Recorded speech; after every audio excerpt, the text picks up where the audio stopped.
को 7-8 घंटे सोने के बाद भी अगर आप सुबह टायर्ड उठते हैं तो ये टायर्डनेस स्लीप की वजह से नहीं है, क्योंकि अर्ली 30s में आने वाली ये टायर्डनेस अपने पीछे बहुत सारे वार्निंग साइंस लेकर आती है। इसका मतलब सिर्फ स्लीप डिप्रिवेशन नहीं है।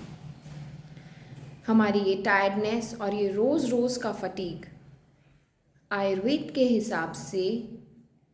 बहुत अलग अलग कारणों पर निर्भर करता है और होने वाली प्रॉब्लम्स की वार्निंग साइंस होते हैं। ये हमारे डाइजेशन से रिलेटेड भी हो सकता है, हमारी प्रॉपर स्लीप न लेने के कारण भी हो सकता है और हमारे न्यूरल डिस्टर्बेंसेस के कारण भी हो सकता है। पेशेंट्स आकर जब बोलते हैं कि हम रात को टाइम से सो जाते हैं, सुबह टाइम से उठते हैं, 7 से 8 घंटे की नींद भी हम लेते हैं, पर फिर भी हम टायर्ड फील करते हैं, एक लेथार्जीनेस रहती है, हम मॉर्निंग में एक्टिव नहीं होते, तो उसके पीछे ये तीनों कारण होते हैं कि क्या हमारा डाइजेशन प्रॉपर है, क्या हमारी स्लीप जो हम 7 से 8 घंटे सो भी रहे हैं तो क्या वो नॉर्मल है, क्या हम साउंड स्लीप ले पा रहे हैं, और उसके साथ साथ ही न्यूरल डिस्टर्बेंसेस तो क्रिएट नहीं हो रही हैं जो हमारे ब्रेन को लगातार एक्टिव रखे हुए हैं, और स्लीप टाइम पर भी हमारा माइंड सही से रिलैक्स नहीं कर पा रहा है। तो अगर हम इन तीनों प्रॉब्लम्स को सॉल्व कर पाते हैं तभी हम सॉल्व कर पाएंगे अपनी फटीग को, अपने लेथार्जीनेस को।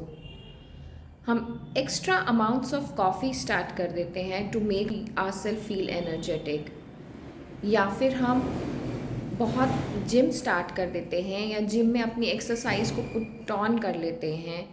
कि ताकि हम एक्टिव हो सकें। पर इन सब के साथ साथ बहुत ज़रूरी है इंडिविजुअली इंस्पेक्ट करना कि हमारी बॉडी हमसे क्या कहना चाह रही है। अगर हम 7 से 8 घंटे सोते भी हैं, लेकिन सोने से अगर 1 घंटा पहले हमने स्लीप प्रिपरेशन सही से नहीं की तो हमारी वो नींद प्रॉपर नहीं रहेगी। जब हम रात को लेट नाइट हेवी फूड्स खाते हैं तो हमारी बॉडी फिज़िकली तो सोने चली जाती है पर मेटाबॉलिकली एक्टिव रहती है, तो इसी कारण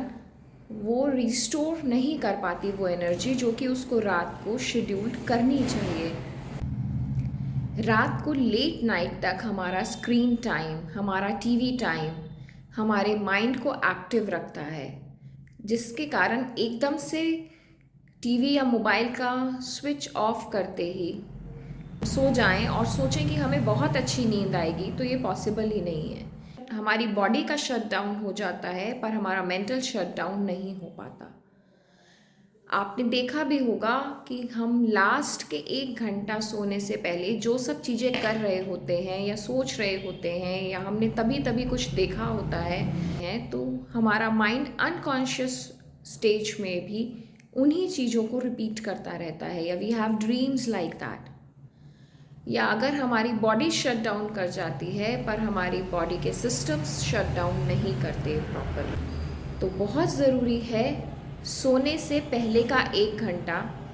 that decides the kind of sleep we will have. इस सीरीज़ में हम नेक्स्ट डिस्कस करेंगे कि किस तरह से हमारी डाइजेस्टिव हैबिट्स और हमारी न्यूरल हैबिट्स हमारी स्लीप को, हमारी बॉडी को अफेक्ट करती हैं। तो इन सब चीज़ों को जानने के लिए और अपने लाइफस्टाइल में मॉडिफिकेशंस करने के लिए और एक बेटर हेल्दी लाइफ पाने के लिए आप हमसे ज़रूर जुड़ें।